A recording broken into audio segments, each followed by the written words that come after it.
this program. Yes, sir. Yes. You are visible too.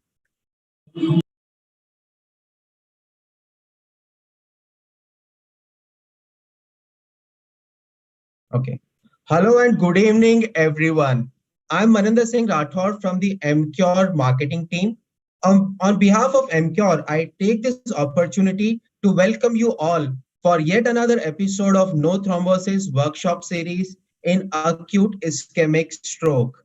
We have been hosting this workshop series for more than 2 years now, and that itself talks about how successful this particular workshop series has been. The highlight of this workshop series is the rare, interesting, and the practical cases of stroke thrombolysis that get discussed on the platform. For today's program, without much ado, I would like to get started by introducing our faculty members.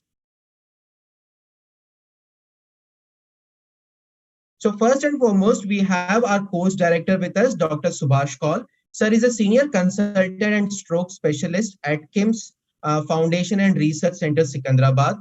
Sir has been a faculty for 27 years at Nizam Institute of Medical Sciences, Hyderabad, and the former professor and head Department of Neurology and Dean at NIMS. Sir has more than 120 publications in different national and international journals. Dr. Subhash Kaul has been principal and co-investigator of several national and international projects, including the largest single center Hyderabad Stroke Registry, which was funded by ICMR. Sir has been awarded the State Teachers Award by the Telangana government in 2017. Sir has been past president of several associations, which include the AP Neuroscience Association, Indian Stroke Association, and the Indian Academy of Neurology. Welcome to the program, Dr. Subhash Kaul. Thank you very much. Thanks. Yeah. Next we have our first moderator for the program, Dr. S. Meenakshi Sundaram. Sir is senior consultant neurologist at Apollo Hospitals, Madurai. Sir has over 20 years of experience in neurology. Sir has been the recipient of Gold Medal and Best Outgoing Student Award for the year 2000 from NIMHANS, Bangalore. Doctor has more than 36 publications in various national and international journals. Sir has presented many papers at various national and international forums. Sir has received Best Research Paper Award at the 10th Annual Conference of Indian Academy of Neurology at Lucknow in the year 2002. Sir has been the principal investigator for many international trials as well. Sir is the editor of the South Asian edition of the book Practical Neurology and has also contributed to many books on neurology. Welcome to the program, sir. Namaste, sir. Thank you. Yeah. Next, we have our guest moderator for the day, Dr. Tarun Nagpal. Sir is director and senior consultant neurologist at Aditya Super Specialty Hospital and Trauma Center at Jabalpur. Sir has interest in cerebrovascular disorders and started the stroke thrombolysis program in Madhya Pradesh in 2009. Sir also has to his credit the first plasma exchange for Hashimoto's encephalopathy in India. Sir has a keen interest in sleep disorders and conducting sleep studies for neurological conditions. Sir has been associate editor for Annals of Indian Academy of Neurology, which is the official journal of the Indian Academy of Neurology for the last 2 years. Sir has also been awarded the prestigious Fellowship of American Academy of Neurology in 2009. Sir has passed the European Board of Neurology exam held in 2021 and has been awarded the Fellow of European Board of Neurology. Not only this, Sir has also passed the MRCP-SC Neurology UK examination held in 2021 and has been awarded the member of Royal College of Physicians SCE. Welcome to the program, sir. I would now like to introduce our first speaker for the day. Just a second. Dr. Chetan Chaudhary, who is consultant neurologist at Chaudhary Neuro Hospital, Jalgaon. Sir is winner of Torrent Young Scholar National Award in Neurology 2014. Sir has 8 publications in various journals. And Sir also has several memberships, which include life membership of the Indian Academy of Neurology, associate membership of International Headache Society, and life membership of Maharashtra Association of Neurology. Thank you, sir, for being a speaker for this program today, and welcome. Thank you. The second speaker for the evening is Dr. Lomesh Berod. Sir is neurologist and neurointerventionist at the Brain and Stroke Clinic, Ruby Hall Clinic at Pune. Sir is postdoctoral fellowship in stroke and interventional neurology from Rajagiri Hospital, Cochin, Kerala. Sir has 10 publications in several national and international journals. And sir has special interest in stroke and neurovascular intervention. With this, I would request Dr. Subhash Kaul, who is our course director for the evening today, to take it over from here for his initial comments and taking the program ahead with the speakers. Over to you, sir. Thank you, Maninder. Thank you, Maninder, for setting the context. It's a great pleasure to welcome all the speakers, chairpersons, and delegates. Dr. Tarun Nagpal, Dr. Minakshi, Dr. Chetan Chaudhary, and Dr. Lomesh. In addition to sharing the cases of stroke, which we do month after month, one of the exciting things about this program is that we become aware that how deep and extensive the stroke treatment network has become in our country. Nice to see in small districts, Delgaon, and so many other places, stroke thrombolysis is happening actually. Last time we have had cases from Bidar, we have had cases from Nanded, and that is the actual aim of the stroke treatment. Stroke treatment is something which is not restricted to super specialty hospitals. In fact, it will be too late. Stroke treatment has to be given stat at the place where the stroke occurs. That's the ultimate aim. And I think through this forum, we have really seen very remote areas how people are. They are the real champions of people sitting in the big hospitals are not champions. The people who are in the field, who are, despite the limitations and difficulties, managing to treat stroke are the stroke champions, real stroke. So with that, I request our today's brilliant chairpersons, Dr. Minakshi Sundaram and Dr. Tarun Nag, I think it's Tarun Nag, to take it up from here. Dr. Minakshi and Dr. Tarun.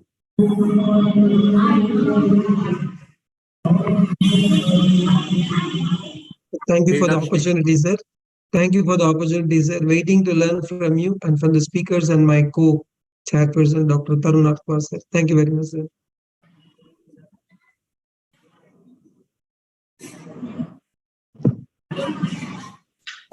I think that will be a wonderful opportunity to have two of the cases from people who have treated those. So I think with the permission of our chairperson, Dr. Subhash Kaul, I invite the first speaker, Dr. Lomesh, to present his case. I think, sir, Dr. Chetan would be presenting. No, that's Maninder, who's presenting first? I mean, the way I introduced it was Dr. Chetan first, but I mean, we can do it anyways. We can go ahead with Dr. Chetan. No issues, sir. Yeah. Then it's fine with us. Dr. Chetan, are you ready with the case? Yes, sir. Okay, please go ahead.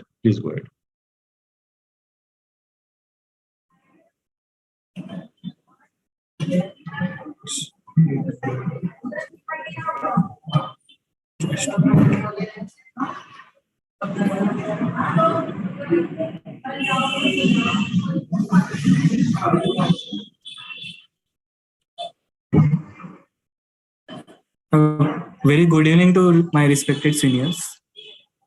My screen is visible to all? Yes, sir, your screen is visible. Yeah. So now I am starting the case. I am Dr. Chetan Chaudhary, practicing at Jalgaon. This 45-year-old male with no premorbid illness, he presented at 2 hours from the onset of symptoms with right side hemiparesis, right upper limb and lower limb weakness, and inability to speak. His power was 0 in right upper limb and lower limb. He has a history of going out in scorching sun in the afternoon, and he denied any addiction, and there is no family history of any vascular disorder. He doesn't have diabetes or hypertension in past. So on examination, his pulse was 90, regular pulse, blood pressure was 130 by 80, temperature was normal, random sugar was 180 at the time of admission. He was conscious, he was comprehending partially with comprehension was partially preserved with motor aphasia. Power was 0 in upper limb and lower limb. There was no gaze preference, and NIHSS score was 13 by 42 at the time of admission. This is the CT scan at the admission. Subtle hypodensity is seen in right basal frontal region and the left basal frontal region, and left MCA looks hyperdense on the CT scan. So this is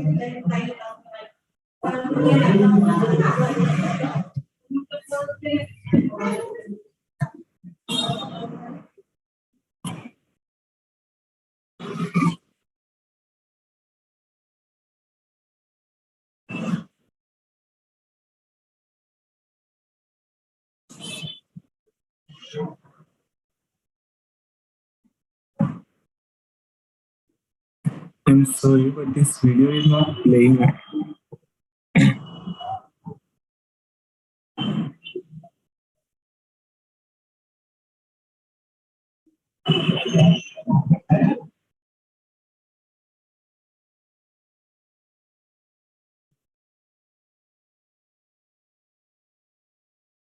So this is a video, is it?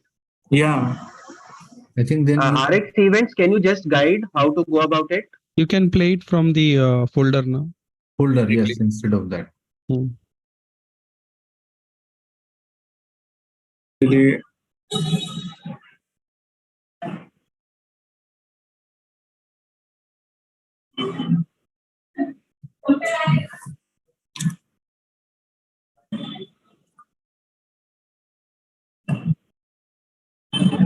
Sir, what you can do is you can try clicking this yellow bar that you see, the cross on the yellow bar. Maybe that is creating the problem. No, the play button appears at the bottom, but it is not appearing here because of the. No. Yeah.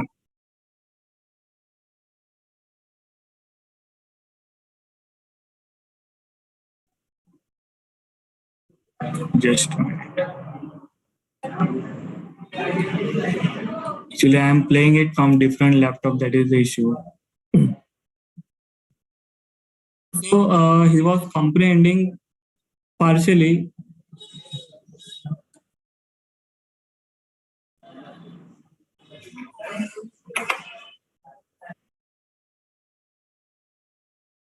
Yeah, yeah. I will try to make it.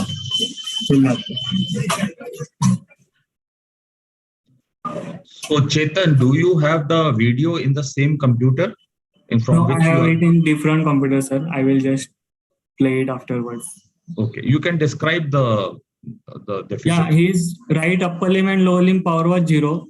He was comprehending partially, but there is no speech output. Speech output was 0. So comprehension was partially preserved, and there is complete motor aphasia. No gaze preference.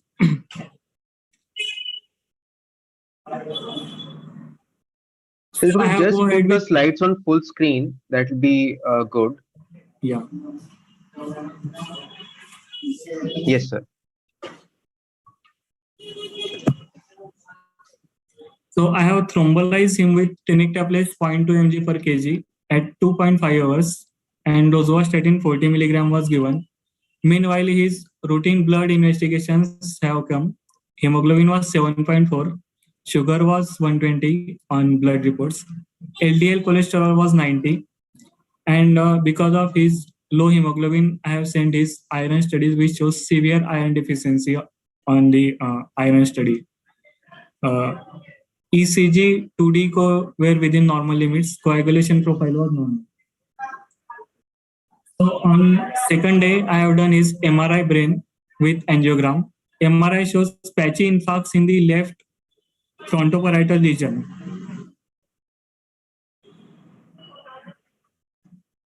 And angio shows complete recanalization of left MC as well as distal branches were also seen clearly in this angiogram.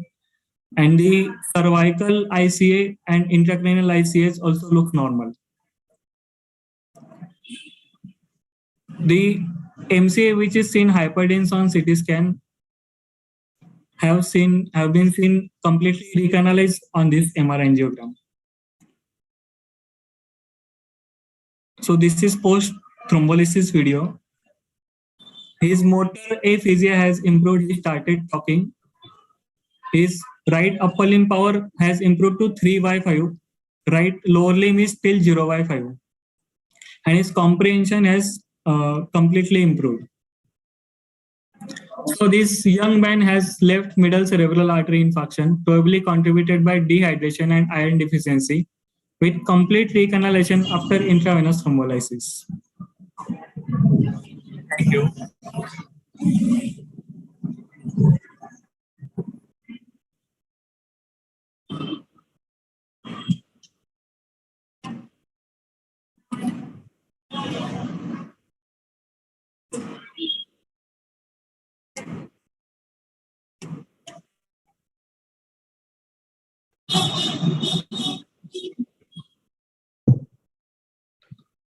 Chetan, can you go back to the CT scan? Yes, sir.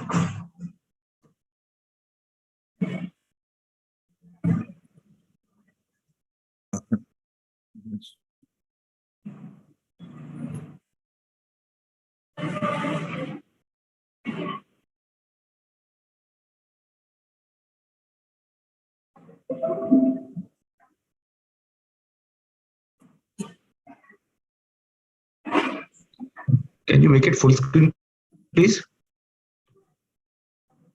Yeah. So the frontal hypodensity on the left side, Yeah, so it appears quite anterior, sir. And on And, MRI, it is not corresponding with the at infarct. 2.5 hours. Yeah. Yes. And the MRI does it show anything there at the same place? Is it an old scar?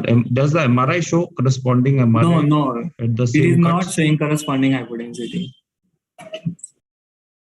It seems to be here on the CT scan, sir. But it is not corresponding on MRI. Means on MRI, there is no infarct at that place. So this aspect score was very good on this CT scan. Hmm.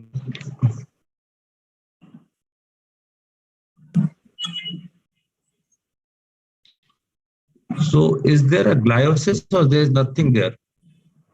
So there is nothing there. MRI flare doesn't show gliosis, sir. So it was an artifact. Yes, sir.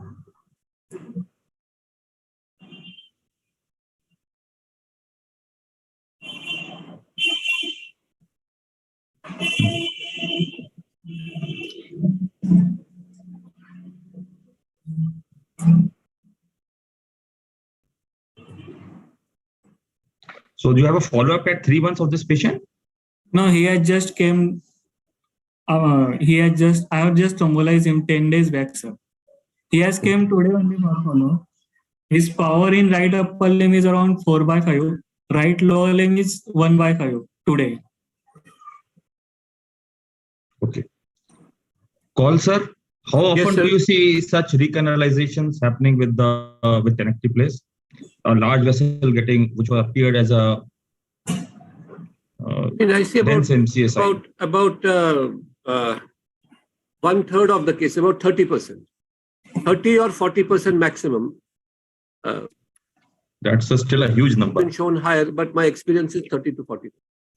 Because Yeah, in many that's of them, we still have to go for mechanical thrombectomy.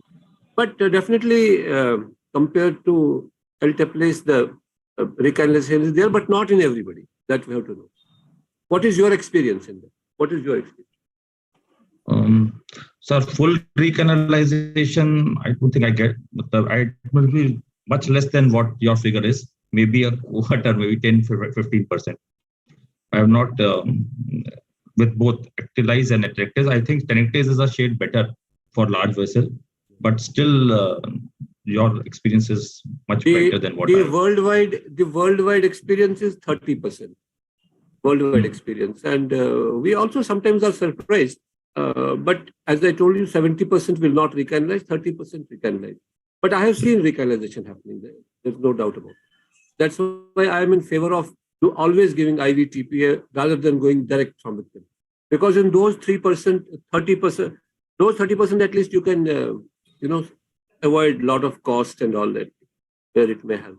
So I think this is a good case. This is a good example of the recanalization with the IV tenectase. The one thing is that he doesn't have any atherosclerotic risk factor as such, and only he has anemia and severe dehydration that might be contributory. So can that have positive impact? Means that etiology of thrombolysis. What is his He doesn't have atherosclerosis. He has just thrombosis. What is his homocysteine level? Homocysteine was normal, sir, 27. And he's not a smoker? He is not smoker, non-alcoholic. But have you looked after, have you done his transesophageal echocardiography to look for patent foramen ovale? No, sir. So you don't know, no? He has to be investigated. In young strokes, PFO has always to be ruled out. Yes, sir. But you are right. In one way, you are right that this patient doesn't have atherosclerosis. The atherosclerotic vessels are difficult to open. They don't open. Even if they open in a very shaggy way. So this means it is a fresh thrombus or an embolism somewhere. And dehydration could be one of the theoretical reasons it can be.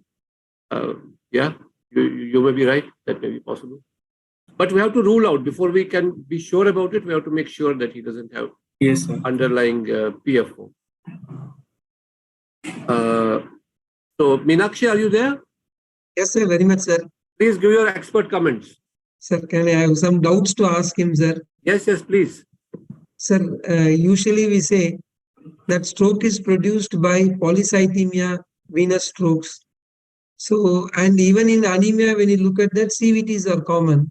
So here he has shown a patient who has got a significant anemia and a stroke. So my first doubt is that, is there a link between the two? Did we do a sickling test to see what's the type of anemia, or is it established that it is only iron deficiency anemia? Because in those olden times, one of the treatment modalities for stroke, I was told, is to do a phlebotomy to achieve a hemodilution. So if it is this case, severe anemia and stroke, what is the link here? That is one doubt I had, sir. The second doubt I had is regarding the scan.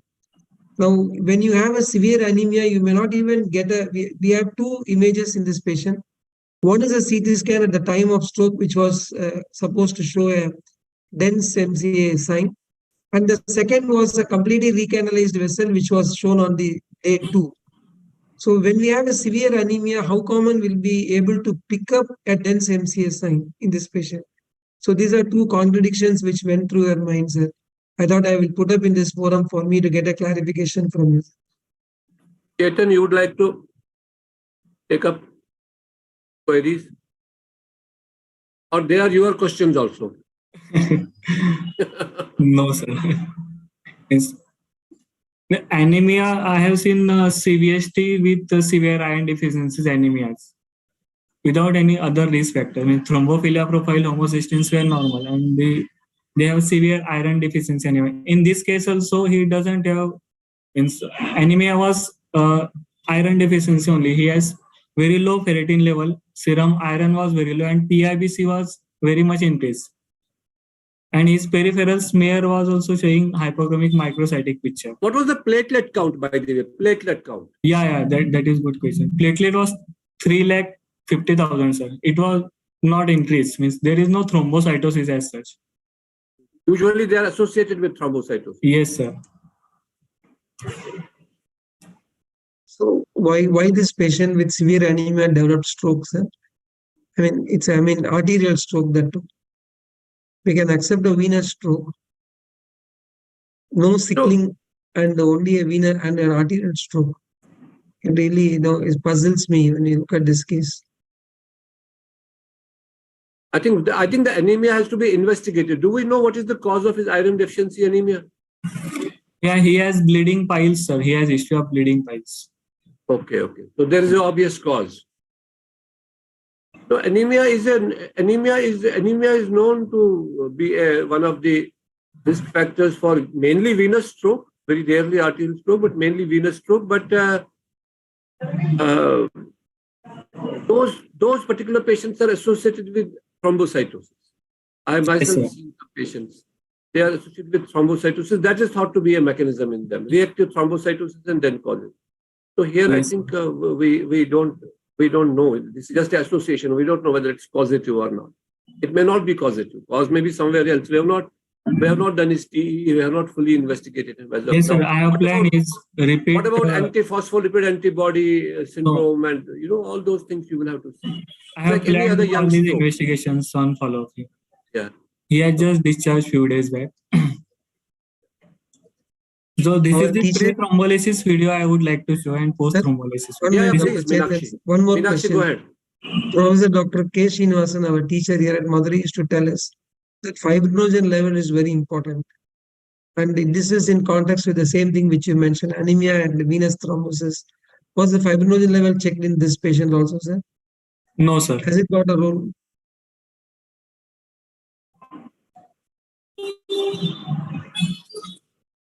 Fibrinogen level I have not checked, sir. I was not aware of that thing. It is one of his teachings to all of us. And the second thing is that, sir, are the scans comparable, sir? The first CT with an anemia still showing an MCA, dense MCA sign. Is it an artifactual thing or is it really it's seen, sir? Can you add a scan there? Yeah. What about, and please show us the MRI also, pre-thrombolysis MRI. So pre-thrombolysis, he doesn't have an MRI, it's only CT. And then lies on day 2 is when he had an MRI. Correct, sir? Yes, sir. So, no, but do we, other than hyperdense MCS sign, do we have any other vascular imaging? No, sir. Other than, Only on that MRI, is, yes. yeah, no, that's all right. But this is basically we are learning from each other. Meenakshi is right because this hyperdense MCS sign is not 100% specific test. It Yes, has a sir. specificity of only 50%. Yes, sir. In 50%, it may be just slow flow or it may be just artifactual. 50% it is. So therefore, we cannot be 100% sure that it was there unless we had a MR angio or a CT angio. Please show this. So the CT scan to us, sir.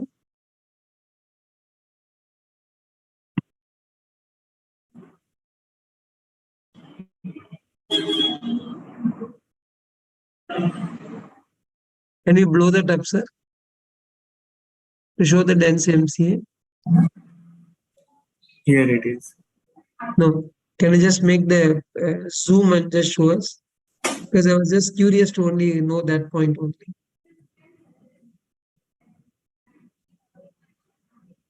The same image, you can just blow it up. That's all. That PowerPoint itself down, we can just blow it.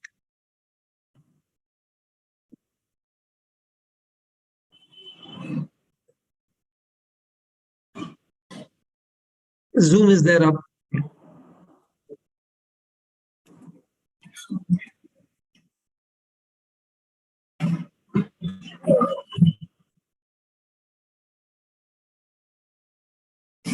Which one, sir? This one.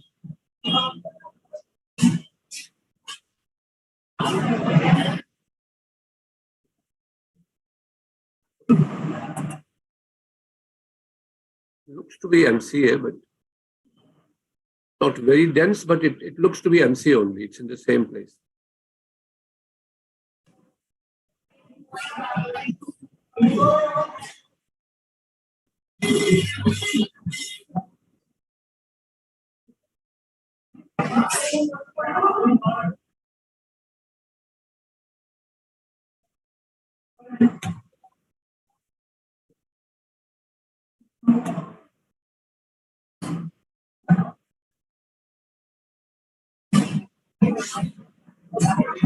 That if you have the image with you there, just to get the Brownsville unit of that in your monitor to be sure about it. Whether it is adjacent parenchyma, one thin strip we are seeing there, or is it an artery? Just you can have a HU unit, will have an idea, sir. Yeah. Just a thought, that is what it crosses. So there may be some other mechanism why this patient with severe anemia still has gone on to develop a stroke rather than, this being protective rather. Maybe it is anemic hypoxia which precipitated him, as you said, along with dehydration which led to this stroke. Probably he had an anemic hypoxia overlaying this and a dehydration precipitated stroke. This is what how I would view this case, sir. Yeah. Not sure whether it is correct. No, possible. How much of dehydration? How much of dehydration he had? He was fasting or something, or he was in hot sun? No, yeah. What, sir?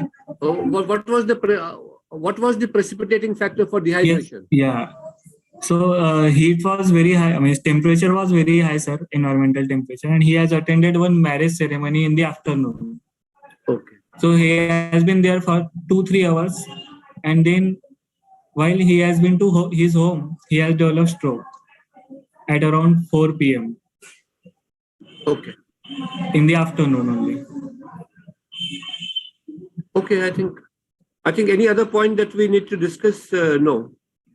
So Sir, I think even when you look at the tenactive place data, I think there was this extend TNK trial, which showed that even in those patients and the tempo data, both of them, they showed that before thrombolysis, if you give tenactive place, a good number of people do not go on to require mechanical thrombectomy.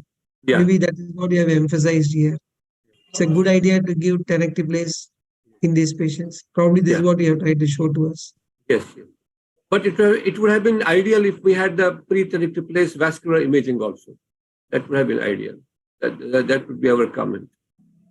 So, okay, thank you very much, Chetan. Thank you so much. Nice So case. can So I we'll show go- that pre-thrombolysis and post-thrombolysis video? Sure. Yeah. That will be nice. That will be nice. So this is pre-thrombolysis video.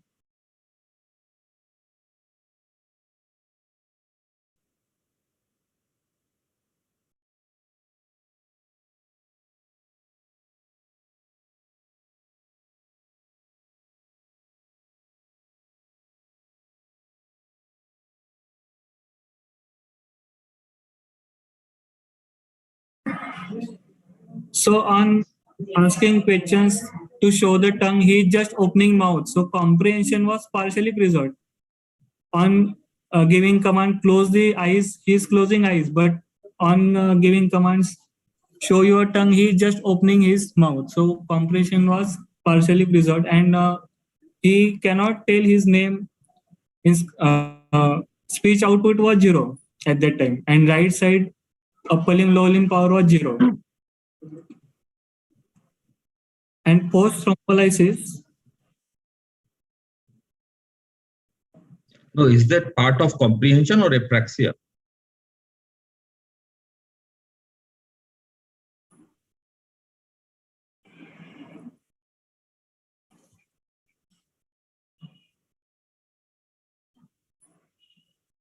that is difficult to say, sir. But he was closing the eyes at that time on giving command, and he was moving his left upper limb and lower limb on giving commands.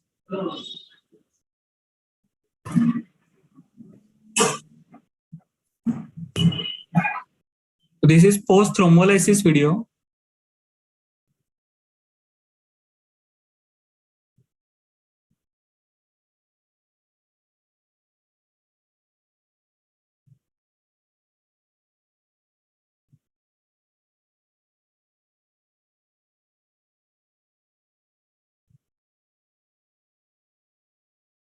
Right upper limb is around 2 to 3.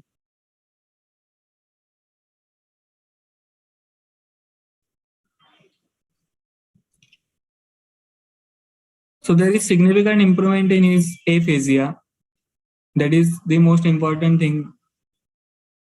And right upper limb power is also improved.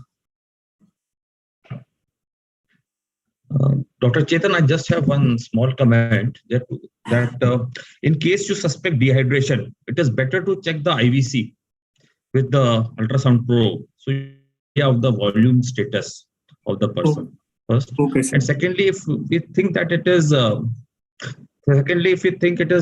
is related not an atherosclerotic etiology, then I think the role of rosuvastatin becomes very limited. Yes, sir. But by convention, we give statin to every stroke patient when he comes. And his Yeah, I understand. LDL was around 90 at the time of admission. So the LDL goal is less than 60 in acute stroke. No, that goal of less than 70 is in those who have got an atherosclerotic disease. But we are saying he doesn't have atherosclerosis. So you can relax in this patient. We Okay. don't have to bring it to 70 because we don't have any evidence of atherosclerosis on the MRN. Yes, sir. And on this patient, the improvement is more over the upper limbs than the lower limbs, correct, sir? Yes, sir. So not fitting into that MCA pattern.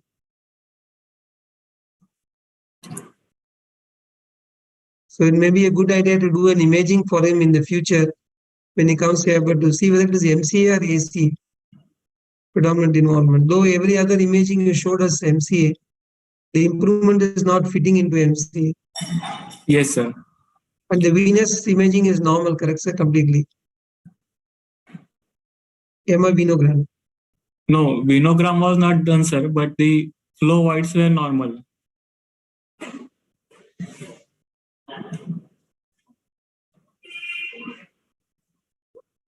Because generally, we will expect the upper limbs to be weaker and the lower limbs to get better in an MCA stroke. Yes, Whereas sir. now you are showing that the lower limbs are still weaker and upper limb is better in this patient after thrombolysis. Not Yes, fitting sir. into a typical MCA pattern, but aphasia has improved. Yeah. So really, it is not getting into one picture for us. That's why I asked for the venogram also. But But here, So sometimes MR angio, the ACAs were looking normal, sir. Bilateral No, ACA. and I see. Yeah. but the left MCA distal branches look little less perfused compared to the right side. If you see the branching pattern of the major branch of the left C, you just see the major bifurcation of the MCA M2. Yeah. You know that one of the branches does not look to be very well filled. The top. Pruning of the vessel, Yeah. the distal MCA. But only the improvement is again puzzling Dr. Chetan, sir. So what I would think. I would definitely get an MR venogram, however uncommon, because there are many uncommon things here. A severe anemia still having an ischemic stroke. Severe Yes, sir. anemia still acute arterial stroke. Severe anemia still dense MCA sign. And then MCA and still the lower limbs are improving. If lower limbs are not improving, upper limbs, though the ACA appear is normal. So I'll Yes, sir. definitely get a venogram also to be sure that we are on the right track. Yes, sir. Is that okay, sir? Yeah. But the infarct is the infarct looks to Arterial. be patchy infarct arterial distribution. Arterial only it appears. Yeah, and MCA actually because it is. It appears MCA typically. MCA typically watershed zones are affected and that boundaries of that. So it looks like infarct arterial. It's a rare presentation, but very very nice. Here one deep spot is also present, sir, here in the near caudate nucleus, means in the internal capsular somewhat. Yeah, you have to find out what is the cause of this. If we do, at this stage, it is a ESUS, embolic stroke of unknown significance, unknown source at this time. Yes, Here, sir. I would strongly say you have to do the TEE and rule out any underlying cause there, PFO or something like that. Yes, sir. Because your vessels are all right. Your Yeah. carotid artery is all right. Yes, sir. And yet this infarct is in the typical distribution of the MCA and with a proximal source. Now, this thing can also be found in hemodynamic strokes, But for Yeah. hemodynamic strokes, usually we need to have stenosis, usually underlying Yeah. stenosis. Don't have. And he doesn't hypotension or means he was not hemodynamically compromised. Yeah. Anyway, a lot of questions. I think maybe in some future time you can update us about it. But nice case, good outcome. But he needs still physiotherapy for Yes, sir. his lower limb. Okay, Meenakshi, can we go to the next Sure, sir. case? Thank you. Thank you, Dr. Chetan, once again. Thank you, sir.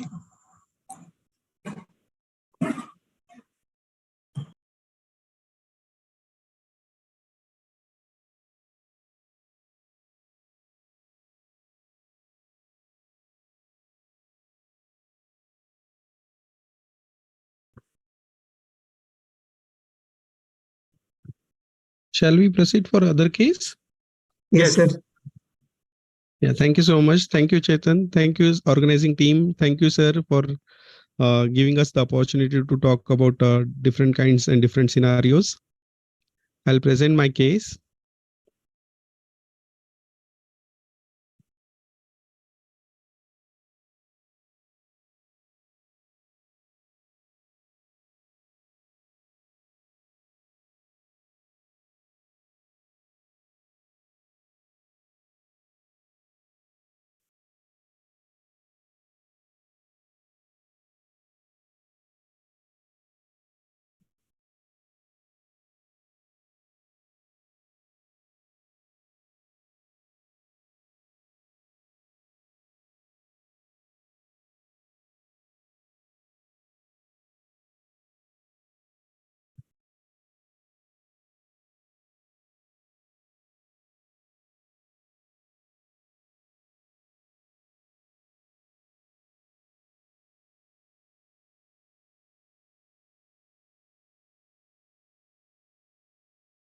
Is my screen visible? Yes, sir, your screen is visible. Okay, thank you so much. But it's only half of But it. but sir, we You have can't to see the full screen. I mean, Okay. the content is zoomed a lot.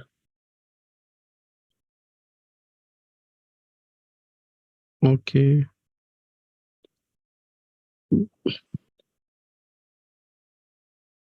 Now? Yes, sir, now it is perfect. Okay. Thank you so much. So we'll move on to the next talk is the daily stroke thrombolysis with tenic replace. So this was a 49-year male came to the emergency department of Deshpande Hospital at Baramati. It's the Baramati is a taluka place in Pune district in Maharashtra with complaints of acute onset of left upper limb and lower limb weakness associated with facial deviation and dysarthria. One of my senior colleague, Dr. Ashok Deshpande sir, he's an MD medicine physician who has evaluated this case in the emergency department. And the time of onset of stroke was 3 hours, and there was no medical history, and he has a strong tobacco chewing history. So on examination vitals, pulse were 88 per minute, which was regular. BP was 140 by 80 mm of mercury, and respiratory rate was 16 per minute. He was conscious, oriented, and comprehension was good. He was dysarthric. Right gaze preference was there. Right UMN facial paresis was there, and power was 0 by 5 in upper limb as well as lower limb. His sugars were 138. NIHS was 12. Modified ranking scale was 4 on admission, and weight was 75 kg. That was done 2-3 days back only. So he remembered the weight was 75. So on CT scan, which is an in-house facility available there in the hospital, they immediately done a CT scan and was informed to me telephonically that patient was in window period and he has only 3 hours of onset and CT was this. So on CT scan, I was not able to see any intracranial bleed. I am not able to see any dense MCA in the right segment. But what I can see, there was a right gaze preference, especially the eyes are towards on the right side. So by assessing the clinical history and just by looking at the scan, I understood that this may be a large vessel occlusion and definitely patient will require immediate IV thrombolysis. So we have given 0.25 mg per kg of IV tenecteplase and total dose was 19 milligram according to his weight and IV bolus was given. Following this, he was shifted to ICU for continuous monitoring of blood pressure and neurological status. Patient was given option of mechanical thrombectomy considering his high NIHSS and possibility of large vessel occlusion.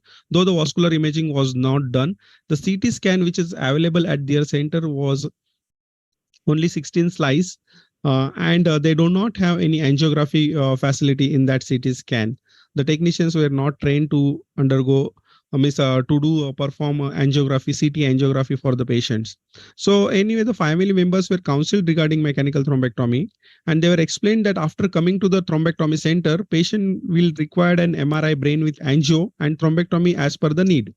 So the family members decided, why can't we do a MRI study at our in the same taluka place where a MRI machine is available. There are 3 MRI in the same place surrounding vicinity. So they decided to get an MRI brain with angio at their place only. So after the MRI, which was done around 2 hours, maybe after 1.5 hour to 2 hours after that, there was infarct in the right MCA territory, which is corresponding with the ADC value. And there are some flare subtle changes were appeared. Minor hemorrhagic transformation in the infarct tissue has been noted. And surprisingly, the all the vessels of right MCA are very well seen, and the other also. So there is a recanalization in the MCA. However, we are not able to see what was the source, whether it's proximal M1 or mid M1 or a M2 segment. But after MRI brain, they reported to me again, and since the right-sided major vessels were open, so I told them we have to defer from mechanical thrombectomy. The vessels were open right now. So after 4 hours, means after about of IVT, patient started improving, and by next day morning, he was able to lift his hand and leg against gravity. So routine stroke evaluation was done and the treatment was optimized. Follow-up CT was done after 24 hours, and the risk factors were assessed like hypertension and tobacco chewing. So this was the follow-up CT scan for the same patient, which was shows some hemorrhagic component in the infarct tissue. That is, we generally call it as a recanalization, good recanalization. And after following CT, we started him on aspirin 150 mg once a day, and monitoring in ICU was continued for next 2 days and shifted to ward and discharged home on day 7. During these 7 days, I have opportunity to see the patient physically, and I have obtained his consent to sharing his video for awareness among the medical fraternity and mass education about IV thrombolysis and effectiveness of IV thrombolysis when it is utilized. So this was the video. The gentleman was very happy to share his consent and give consent to share his video. Now is able to really उभे राहा चालून दाखवा पुढे ठीक आहे मागे फिरा he is subtle weak in the leg, but he is happy that he is not having major deficit. So after this case, we have 4 major questions I have to ask myself. Does tenecteplase open up large vessel occlusions? What is telestroke thrombolysis? Is it safe to administer via telestroke thrombolysis way? And what is the safety and efficacy of tenecteplase when we are giving it remotely? So let us see what is tenecteplase first. It's a thrombolytic agent. It's a 3rd generation 3-point bioengineered RTPA from Altiplase. And the advantage that it has higher specificity for fibrin, longer half-life, reduced binding to plasminogen activator inhibitors, and a single bolus dose can be administered, and fewer major bleeding complications when it was compared with the myocardial infarction trials. So in neurological also, it has nearly same risk of bleeding as compared to Altiplase. So what is the current evidence of tenecteplase in acute ischemic stroke? The meta-analysis for 5 randomized trial was done, and it has shown that it is very effective when the dose was 0.2 or 0.25 mg per kg. Nortest, which used 0.4 mg, was not shown any good results. Even the bleeding risk was high with 0.4. So they stick to 0.25. And the Extend 1-ATNK applies the same, that they have used 0.25 mg per kg before shifting the patient for thrombectomy. So they have got non-inferior results to Altiplase. The reperfusion before thrombectomy was around 22% for them. And 90-day functional outcome was better than Altiplase, and the symptomatic hemorrhage was same safety. So definitely tenecteplase before thrombectomy was higher associated incidence of reperfusion and better functional outcome when compared to Altiplase. So And again, the systematic review and meta-analysis shows that the successful recanalization with favors TNK when it is used for large vessel occlusion. And it has been reflected into the clinical practice also by assessing the modified ranking scale that definitely the TNK was favor in patients with LVO. So these all are out of Western country data. We have our own study called 10 Volt, which was published in 2019 with my mentor Gigi sir and my colleagues. So it was a retrospective single center study and 120 patients were enrolled. And aim was to compare the outcomes of two agents in Indian population. And we concluded that the tenecteplase appears to be efficacious alternative to alteplase for stroke thrombolysis and may be better suited to developing countries, considering its low cost and ease of administration. So this was the conclusion from 10 Volt study. During the same time, we were working on does it have better before mechanical thrombectomy? Does it have faster revascularization? The study has been published in Journal of Stroke Medicine.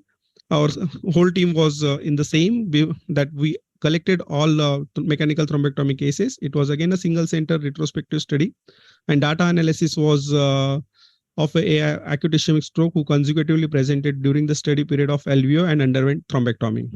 So the procedural success was defined as post-thrombectomy angiographic pictures of grade TK2B3 recanalization.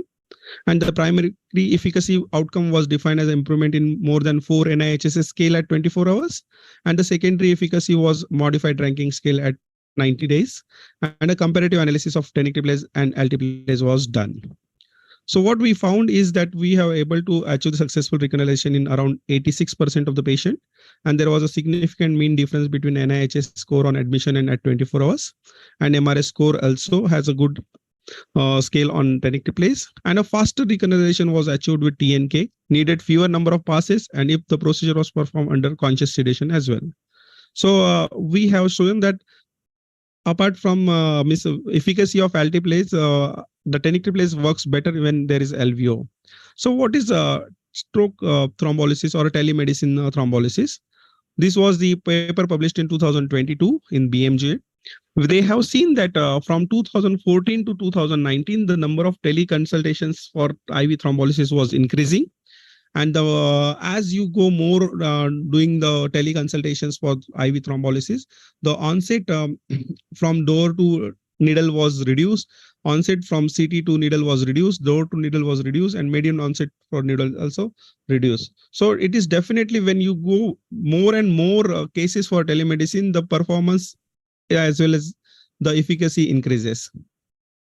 So if you see on 2014 and 2019, the graph is slowly increasing when it's in the remote cases. So the clinical effectiveness and safety of telemedicine to facilitate hyperacute ischemic stroke is safe. And it is a solution to the challenges of delivering thrombolysis across large geographic regions, especially in India, with a limited specialists like stroke workforce. There are very few neurologists who can take the decision. There are very few physicians who can take the decisions. And stroke is as like emergency, it can come at middle of night also. So definitely it will help to give more patients benefit when it is provided through telemedicine. So how to increase stroke thrombolysis care by telemedicine? The possible solutions for this will be a hub and spoke model and other centers.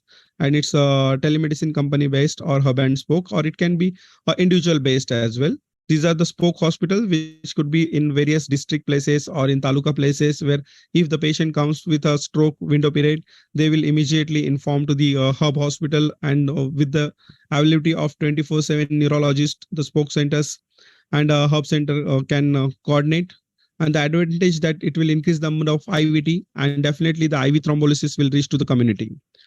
So as Kaul sir said, rightly said, it's not a super specialist hospital where you should require a thrombolysis. It's like only a CT scan is done. It's like an ECG in MI. We decide for thrombolysis. It should be like a CT scan done in emergency and decide for thrombolysis.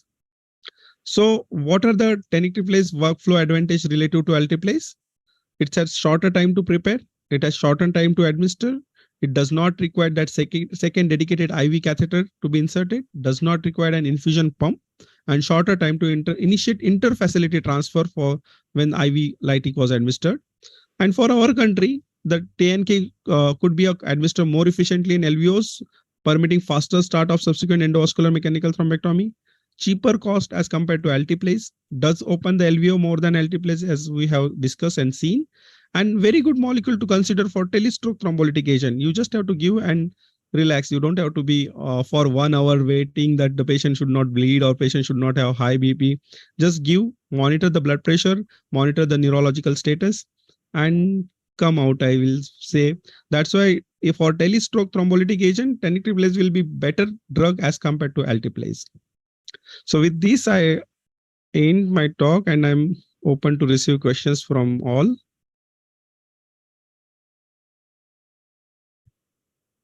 I think that is a very nice presentation. But before we do further comments and questions, just one thing I missed. Before Yes. this thrombolysis, we have the vascular imaging before No, thrombolysis. No, sir, we don't have vascular imaging Because for they this didn't have the case. CT angio. So that is one thing common between both cases today. I think it happened just by chance.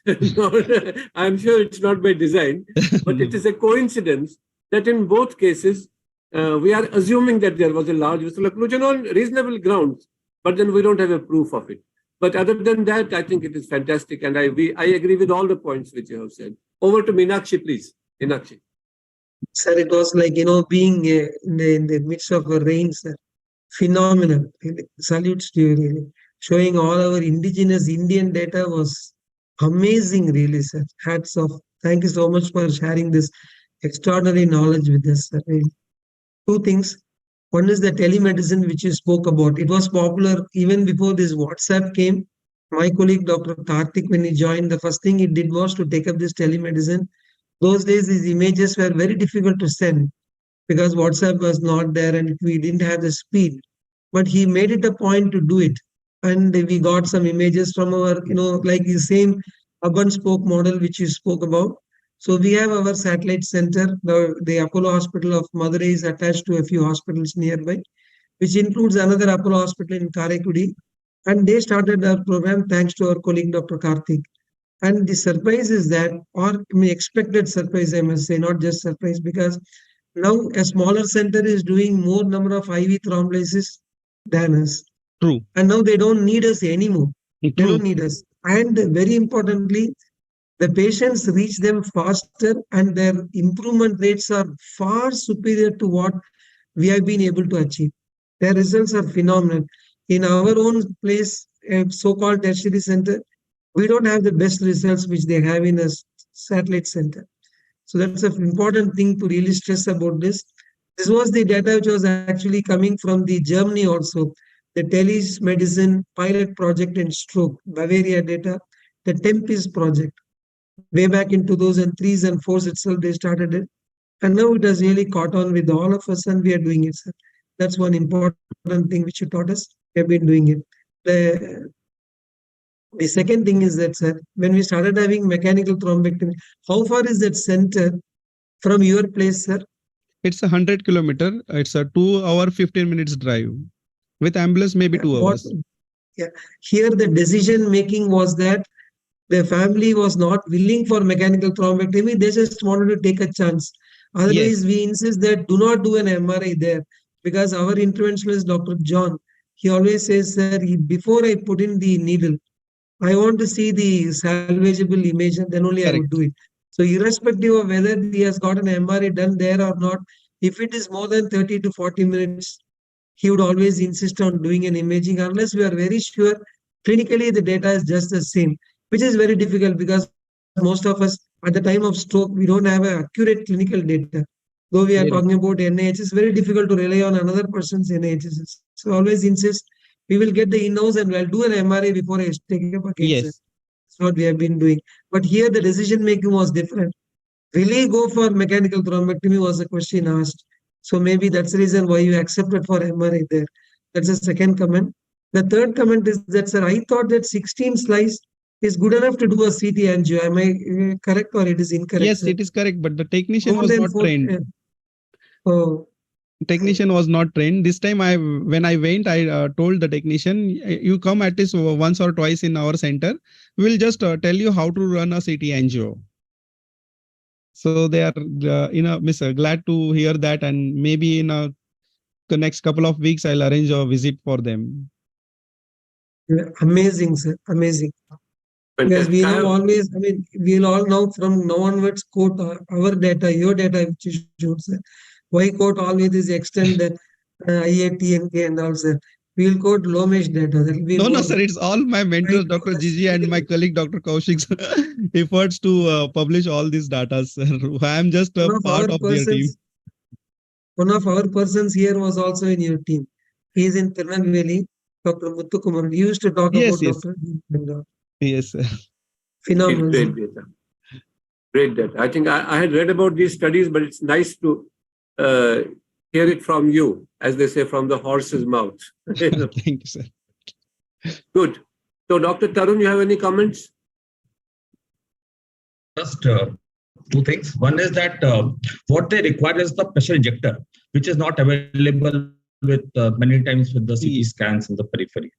So the pressure injector is must for the CT angio sequence. Yes, sir. Secondly, the stroke thrombolysis before the WhatsApp era, there used to be a workshop in AN where the patient I attended was in Canada and they used to do it from here, how to do an HS scoring. And the important thing is that telestroke means just distance stroke thrombolysis, but there's a difference between audio and video thrombolysis. So you need to see the patient as well as the scans good quality. Just talking on phone does not become a telestroke thrombolysis. Correct. So these 2 points are there. And third, I wanted to inquire with you regarding, sir, what we were discussing. In 10-volt study, what was your rate of LVO thrombolysis occlusions going off with the tenective place? How much were you recognizing? It was around 22%, sir. 22%. Yes, sir. It was matching with Extend 1.8 trial, and it was exactly 11% in the altiplase group. Okay. So, sir, in between us, in between what Dr. Call and what I have seen, so I think that's a reasonable. Thank you so much for the excellent case. Thank you. I think we had very good cases and a very good discussion, Meenakshi.